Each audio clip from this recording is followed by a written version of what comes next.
Bientôt midi, soyez les bienvenus sur BFM TV. On est ensemble jusqu'à 14 h. À la une de l'actualité, cette alerte maximale aujourd'hui dans le sud du pays. Les autorités redoutent de nouveaux départs de feu et appellent les vacanciers à la plus grande prudence, notamment sur la route des vacances. Les Bouches-du-Rhône sont placées en vigilance rouge par Météo France à cause du vent. Des rafales jusqu'à 70 km/h sont attendues. 7 autres départements sont en alerte orange. La fraude sociale est une trahison. Ce sont les mots de Catherine Vautrin. La ministre du Travail et de la Santé dévoile les grandes lignes de son plan pour y remédier. Selon les estimations, la fraude sociale représente un préjudice de 13 milliards d'euros. On vous parlera également de cette disparition inquiétante dans le Nord. Un enfant d'une dizaine d'années est toujours introuvable en mer. Depuis hier après-midi à Gravelines, les recherches se sont interrompues. C'est ce qu'a précisé la préfecture maritime. Et puis en Russie, toujours pas de réaction du Kremlin après l'annonce du déploiement de sous-marins nucléaires par les États-Unis. Aucune réaction non plus sur l'ultimatum imposé par le président américain. Il doit prendre fin vendredi prochain.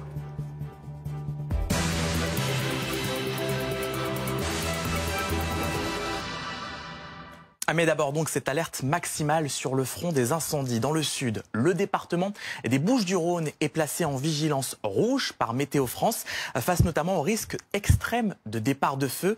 Plusieurs massifs forestiers sont interdits d'accès aujourd'hui. Situation tendue dans une large partie de la région également. 7 autres départements dont l'Aude, le Var et le Vaucluse sont en vigilance orange. Clémence Fournival, on vous retrouve à Luminy, à Marseille, où la vigilance est renforcée pour cette journée.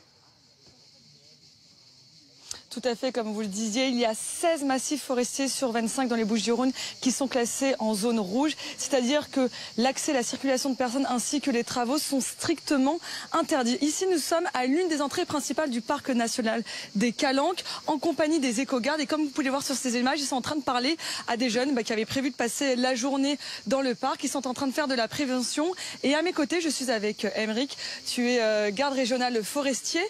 Est-ce que tu peux m'expliquer quels sont le comportement à adopter quand on prévoit de passer une journée dans les massifs? Bien sûr, alors l'essentiel c'est de bien s'informer avant. Donc il y a 2 possibilités pour s'informer, soit pour les Calanques, regardez sur l'application Mes Calanques et il y a indiqué si le parc est ouvert ou pas. Et sinon le site de la préfecture, on peut taper sur Google carte accès massif Bouches-du-Rhône et il y a toutes les informations à 17 h pour le lendemain ou 18 h pour le site de la préfecture. En plus, tu me disais qu'il y avait des gestes à respecter et un comportement à respecter qui était très très important. Tout à fait. Déjà, ne pas fumer en forêt, dans les massifs forestiers et autour des massifs forestiers et ne pas jeter ses mégots par la fenêtre de la voiture parce qu'on en voit encore beaucoup, malheureusement. Si jamais les gens voient des fumées suspectes, quels sont les numéros à appeler? Il faut appeler les pompiers, donc le 18 ou le 112. Merci beaucoup. Les pompiers ont déployé un dispositif assez important. Quelques chiffres. À Marseille, ce sont jusqu'à 170 marins-pompiers qui sont en renfort sur le terrain, en plus des 350 déjà présents dans les casernes. Et côté département, c'est 360 hommes déployés sur le terrain, en plus des 500 mobilisés en caserne. Petit rappel, c'est que 9 départs de feu sur 10 sont souvent d'origine humaine et donc la vigilance est de mise. Merci beaucoup Clémence Fournival, accompagnée de Thomas Loriot. Vigilance maximale donc aujourd'hui dans les Bouches-du-Rhône. On continue d'en parler. Loïc Rivière, journaliste BFM, journaliste météo BFM TV est encore avec nous. Colonel Alexandre Joussard, porte-parole de la sécurité civile également. Guillaume, Loïc, d'abord un point sur la situation dans le département. Pour qu'on comprenne bien, qu'est-ce qui rend le risque particulièrement élevé, notamment dans les Bouches-du-Rhône aujourd'hui ? La chaleur, la sécheresse, le vent, évidemment. Il faut d'abord noter que les Bouches-du-Rhône sont probablement le département le plus exposé au risque d'incendie, avec chaleur, sécheresse, le vent, une centaine de jours de Mistral tous les ans. Là d'ailleurs, le Mistral a bien du mal à se calmer depuis près de 2 semaines maintenant. C'est assez rare en plein cœur de l'été. Alors bien sûr, il y a la végétation, la garrigue, végétation typiquement méditerranéenne, des pins qui partent très facilement en fumée, les pins d'Alep notamment. Et il y a surtout une forte densité de population en plein été. Il y a de nombreux déplacements en ce moment, d'où donc cette vigilance rouge. Pour voir dans le détail, c'est le vent qui nous inquiète particulièrement ce week-end. Un bon coup de vent jusqu'à 60-70 km/h. On a relevé 67 km/h notamment ce matin à Istres. Si on zoome, on peut voir qu'un petit creux dépressionnaire en Méditerranée au large du Var là, aspire ce vent qui file plein nord en direction de Marseille. On se souvient bien sûr des incendies majeurs du côté des Pennes Mirabeau et à Marseille il y a 2-3 semaines à peine. On enchaîne les vigilances rouges Pour le début de la semaine, le vent va se calmer tout de même. On aura encore des vigilances oranges pour demain. J'attire votre attention d'ailleurs sur les vigilances jaunes qui remontent progressivement vers le nord en direction des Charentes notamment. Si le vent va se calmer la semaine prochaine, en revanche, les températures vont augmenter sensiblement. On aura probablement jusqu'à 35-36 degrés en direction du Languedoc. Peut-être même des pointes à 39, voire 40 degrés dans le sud-ouest. Donc là aussi, le risque d'incendie va probablement progresser vers le nord du pays. Le colonel Loïc parlait à l'instant des incendies il y a 2 semaines. Ça devient de plus en plus compliqué. Il y a une multiplication de ces feux qui s'étendent sur davantage de territoires. C'est compliqué pour la sécurité civile de s'adapter. On est conscient qu'on a passé une étape, que maintenant on est vraiment sur des étés à haute intensité en termes de risque feu de forêt. Donc c'est très clair pour nous. On avait une projection 2030-2050 qui nous amenait à faire progresser nos moyens au nord du territoire national, mais aussi de nous renforcer en termes de spécialité, d'équipements spécialisés.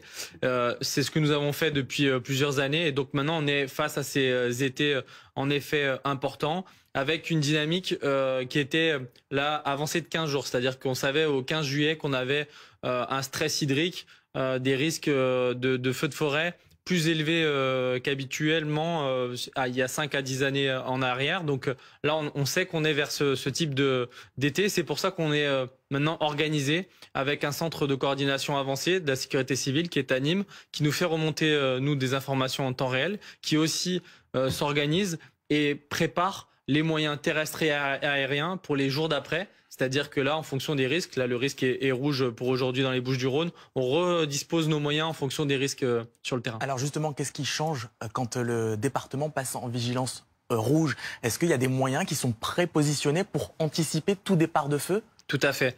Votre envoyé spécial l'a très bien dit. Les Bouches-du-Rhône et les marins-pompiers, avec les marins-pompiers de Marseille et le service incendie de secours des Bouches-du-Rhône, ont augmenté leur capacité journalière opérationnelle. Ça, c'est ce qui est fait en local.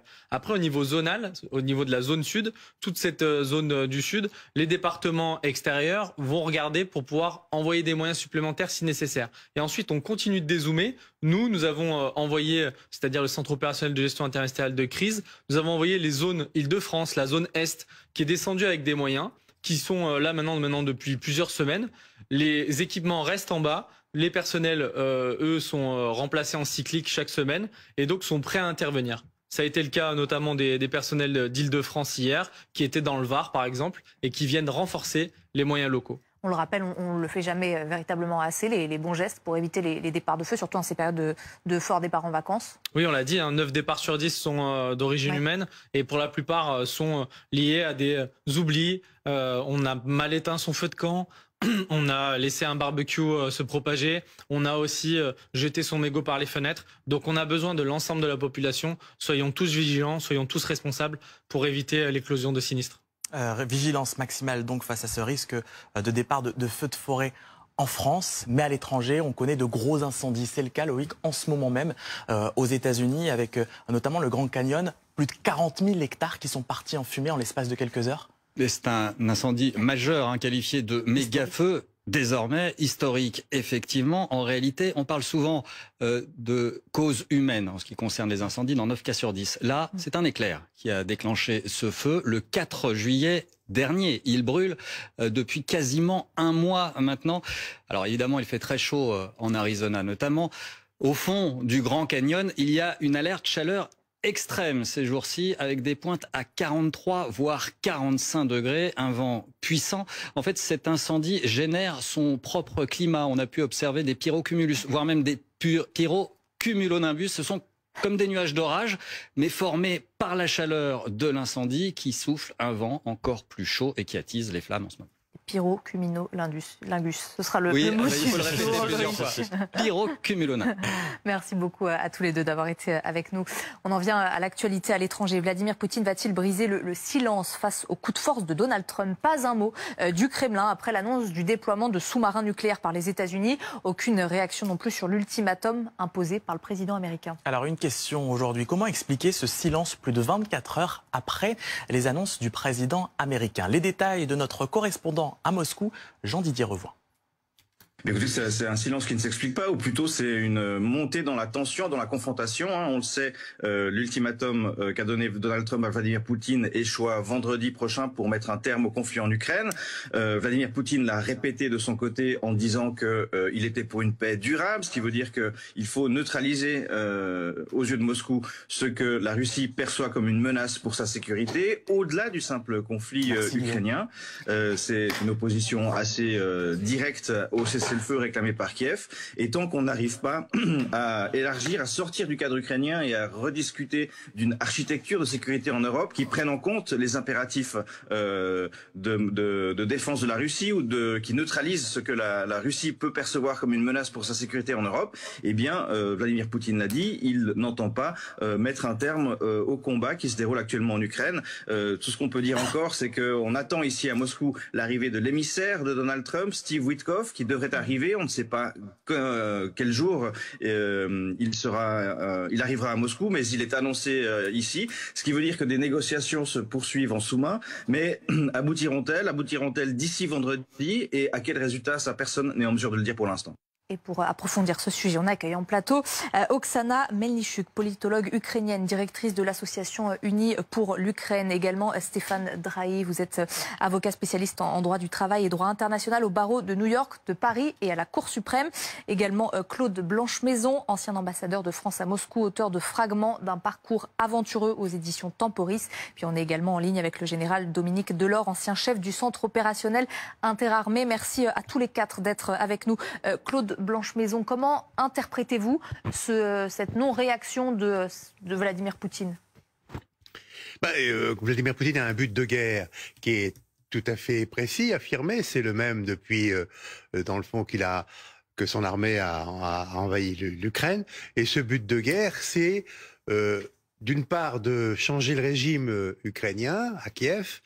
Il n'a pas réussi dans les premiers mois, dans les premières semaines de son invasion, et en tout cas d'annihiler l'identité ukrainienne. Il l'a dit très clairement. Alors effectivement, il a un système un peu à tiroir avec des positions qui sont pas vraiment des positions de repli. Il a à plusieurs reprises dit je veux de toute façon que l'on reconnaisse l'annexion de la Crimée et des 4 oblasts dont j'ai inscrit l'annexion dans la constitution de la Fédération de Russie. Et comme il n'arrive pas à contrôler avec son armée l'intégrité du territoire de ces 4 oblasts, il demande même, ce qui est extraordinaire, que l'armée ukrainienne va bien se retirer jusqu'à la frontière administrative de ces oblasts pour que, effectivement, la réalité correspondent avec le droit russe, puisqu'il les a intégrés dans sa constitution. Et puis par ailleurs, il continue de demander naturellement la neutralisation du reste de l'Ukraine avec un changement de régime. Et puis, suivant les jours, il dit qu'il faudra aussi donner des garanties de sécurité à la Russie et par conséquent revoir ce qui constitue actuellement la seule organisation internationale qui traite de la sécurité en Europe, qui est l'Organisation de sécurité et de coopération européenne, l'OSCE, dont le siège est à Vienne, mais qui date en effet de 1975. Et il voudrait revoir assez sensiblement les statuts d'une organisation qui créerait un nouveau système de sécurité en Europe. Sur tous ces points, évidemment, il n'y a absolument rien d'acceptable, ni par l'Ukraine, ni par les Américains, ni par les Européens. Par conséquent, on est sur 2 planètes qui sont différentes et la guerre va continuer. Mais ça va être très intéressant de voir ce que va pouvoir dire l'envoyé spécial du président américain, M. Witkoff, demain ou après-demain, lorsqu'il va arriver dans le bureau de M. Poutine. Alors justement, vous parlez de 2 planètes différentes, mais la guerre qui se poursuit. Général Dominique Delors, il y a effectivement ce silence du Kremlin de Vladimir Poutine qui veut dire un peu long aussi sur sa posture face notamment à Donald Trump, face à l'ultimatum qu'il lui a donné. On a l'impression que les 2 hommes sont déterminés et qu'aucun des 2 ne cédera. En fait, il y a deux grands critères, un critère opérationnel et un critère de rhétorique politique. En termes d'opération, en fait, les déclarations du président Trump ne changent strictement rien. C'est-à-dire que aussi bien la Russie que les États-Unis ont un certain nombre de sous-marins lanceurs d'engins en patrouille dans des zones qui sont déjà évidemment bien établies, avec un certain nombre de missiles avec un répertoire de cibles approuvées. Donc ils sont déjà en position. Donc grosso modo, aussi bien d'un côté que de l'autre, ils ont leurs sous-marins qui sont en position. Justement, ça fait partie de la dissuasion. Donc il n'y a pas besoin d'en rajouter. Voilà, ça c'est au point de vue des opérations. Les Russes doivent considérer que ça ne sert strictement à rien. Par contre, dans le domaine de la rhétorique politique, on a quelque chose de nouveau, c'est-à-dire que le président Trump se lance un peu sur le même champ de lexique que Medvedev. C'est-à-dire qu'on agite une forme de contre-menace nucléaire. Et ça, c'est un peu nouveau parce que ce n'était pas dans les habitudes occidentales et évidemment, a fortiori, pas dans les habitudes américaines. Donc ça, c'est un élément nouveau que le président Poutine doit sans doute étudier. Alors, il peut considérer que le président Trump s'est avancé pour, d'une certaine manière, répondre à Medvedev, qui est l'agitateur dans ce domaine où il va beaucoup plus loin que le président Poutine dans ses menaces. Donc, il peut considérer qu'une fois l'orage passé, ça va retomber. Mais je crois qu'il va aller plus loin parce que le président Trump, on le voit déjà dans bien des domaines, il est relativement imprévisible. Et donc, il ne faudrait pas que cette affaire avec l'Ukraine aille plus loin que ce que, dans la détérioration des rapports entre les deux pays, aille plus loin que ce qui est, à mon avis, accepté par le président Poutine. Donc, il est possible qu'il fasse dans les jours qui viennent une contre-proposition. Alors, ça ne sera qu'une contre-proposition, ça ne sera pas une approbation de tout ce qui est demandé par le président Trump, mais il n'est pas impossible que ça ait quand même une résonance. Mais vous voyez bien, deux champs, le champ opérationnel, ça ne change strictement rien. Par contre, la rhétorique politique, c'est un vrai changement. Stéphane Drahi, on parle de cet ultimatum qui a été posé. À l'issue de cet ultimatum, Donald Trump pourrait menace d'imposer de nouvelles sanctions, pas forcément uniquement à la Russie, mais aussi à ses partenaires. Qu'est-ce que ça change, ces sanctions? Est-ce qu'elles ont un impact? Oui, tout à fait. Alors, déjà sur le plan géopolitique, on est loin de la crise de Cuba, avec un risque imminent de guerre nucléaire entre JFK et Khrouchtchev à l'époque, où il y avait eu un embargo directement, puisque les États-Unis ne voulaient absolument pas que les têtes nucléaires puissent être déployées à Cuba. Nous en avons parlé notamment avec monsieur l'ambassadeur. Sur le plan du droit et des sanctions, il y aura, dans le cas où l'ultimatum n'est pas respecté, la possibilité, puisque vous savez le rôle du dollar et de manière l'extraterritorialité, de la possibilité par les États-Unis d'imposer des sanctions à des pays tiers, notamment la Chine et l'Inde, où il y a des exportations à plus de 85%, notamment des produits russes, d'imposer des droits de douane allant jusqu'à 500%. Et donc, par ce biais-là, sur le point économique et sur les droits de douane, eh bien, l'administration Trump peut faire pression sur la Russie pour essayer, eh bien, d'arriver enfin à des négociations entre la Russie et l'Ukraine. Oksana Melnichuk, vous partagez cet avis. L'administration Trump peut faire pression sur Vladimir Poutine. Est-ce que la perspective d'un cessez-le-feu, en tout cas de négociation, est possible aujourd'hui encore? Vous savez, on met cette pression déjà depuis quelques mois, mais le résultat, elle est encore pire en pire. Donc, il faut passer des paroles aux actions. En ce qui concerne les sous-marines, pour les Russes, il n'y a rien de nouveau parce que les sous-marines américains, ils rôdent quand même quelque part autour de la Russie. Et Lavrov, il a bien exprimé à ce sujet en disant on a tout entendu. On a entendu parler de 24 heures, on a entendu parler de 100 jours. Donc, les nouvelles déclarations, on ne prête aucune attention. Nous voyons tous que Poutine et son compagnie, ils se moquent de toutes les paroles, de toutes les actions. Ils ne se moquent pas de toutes les promesses. Ils ne se moquent pas seulement des actions qu'on fait. Et aujourd'hui, une seule action qui a été faite, qui pourrait vraiment empêcher Poutine de continuer la guerre, c'est le 18e paquet de sanctions et l'accord qui a été signé entre les États-Unis et l'Europe, parce que comme ça, les deux grandes puissances mondiales économiques sont réunies. Et eux, cette force-là pourrait mettre la vraie pression sur Poutine. Vous pensez que ça peut changer parce que 18e paquet de sanctions? Le coût de pétrole, les sanctions contre la flotte fantôme et les sanctions sur les personnes tiers qui profitent de l'achat de pétrole russe, avec l'armement de l'Ukraine et avec l'action de l'Ukraine très fort sur le front, ça, ensemble, ça pourra mettre la pression sur Poutine. Mais cette pression, c'est pas dans le langage diplomatique. C'est plutôt dans le langage d'ultimatum, pas d'ultimatum, de capitulation de Poutine. Parce que Poutine, il ne cherche il ne recherche que la capitulation de l'Ukraine.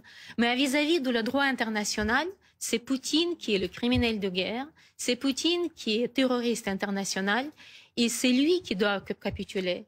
Donc, les Ukrainiens, on n'attend pas aujourd'hui la pression en parole, on attend la pression en action pour que Poutine n'aura pas de choix. Soit il capitule, soit il n'existe pas. J'entendais hier une invitée sur ce plateau, je voudrais avoir votre position, qui disait qu'il ne céderait pas, qu'il n'y avait aucune chance pour qu'il cède, que la seule possibilité d'issue à ce conflit, c'était un changement de régime, que Poutine s'en aille d'une manière ou d'une autre. Vous ne partagez pas forcément ce constat-là. On a discuté ce sujet avec le changement de régime et je suis d'accord avec monsieur l'ambassadeur qui tient la position que c'est le peuple russe qui doit changer son régime. Mais la victoire de l'Ukraine dans cette guerre, ça pourrait pousser, changer le régime dans ce pays. Et la question se pose, est-ce que la communauté internationale est prête à accepter l'idée que l'Ukraine va gagner cette guerre? Parce que jusqu'à présent, dans tous les discours qu'on attend, on attend la position, il ne faut pas laisser l'Ukraine perdre la guerre, mais pas laisser perdre la guerre, c'est pas la même chose que laisser gagner la guerre. Parce que tout ce que nous voyons aujourd'hui, avec le rythme de livraison de l'armement et le rythme du vote pour les sanctions et tout ça, ça freine la possibilité de gagner cette guerre. Chaque minute compte aujourd'hui. Chaque pause dans l'armement provoque les Russes prendre les assauts et passer à l'offensive. La force de la Russie est dans la faiblesse de prise de décision de la communauté internationale. Général Dominique Delors, je voulais revenir avec vous sur cette dualité effectivement entre dans cette menace nucléaire avec d'un côté Washington, de l'autre Moscou. On parle de cette main morte russe. Peut-être Claude Blanche-Maison, revenir sur qu'est-ce qu'on dit quand on parle de main morte russe? C'est un dispositif dont on a parlé à l'époque soviétique, qui était un dispositif qui prévoyait de manière quasiment automatique que dans l'hypothèse hautement improbable où le Kremlin et les centres de décision soviétiques seraient tous détruits, eh bien, il y avait mis en marche un mécanisme automatique pour détruire les centres de commandement occidentaux. Je ne sais pas si ça existait vraiment. Les soviétiques ont prétendu que oui. Évidemment, ça n'existe plus aujourd'hui. Je vois mal d'ailleurs comment on pourrait décider la fin du monde par un dispositif automatique. Je pense que malheureusement, l'apocalypse nucléaire évidemment passe par la décision à chaque fois d'un homme qui appuiera sur le bouton. Mais pour le moment, moi je suis tout à fait d'accord avec ce qui a été dit tout à l'heure. On est très loin de la crise de Cuba. C'est pas du tout le problème qui se pose.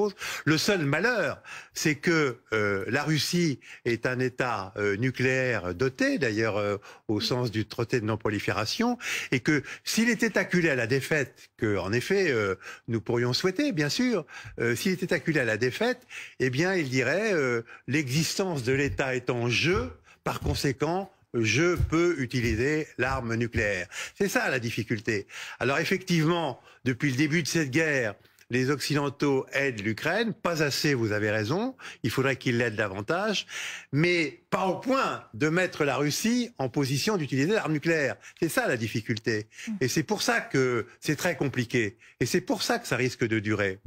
Merci beaucoup d'avoir été avec nous, d'avoir été nos invités pour évoquer cette guerre qui se poursuit entre la Russie et l'Ukraine.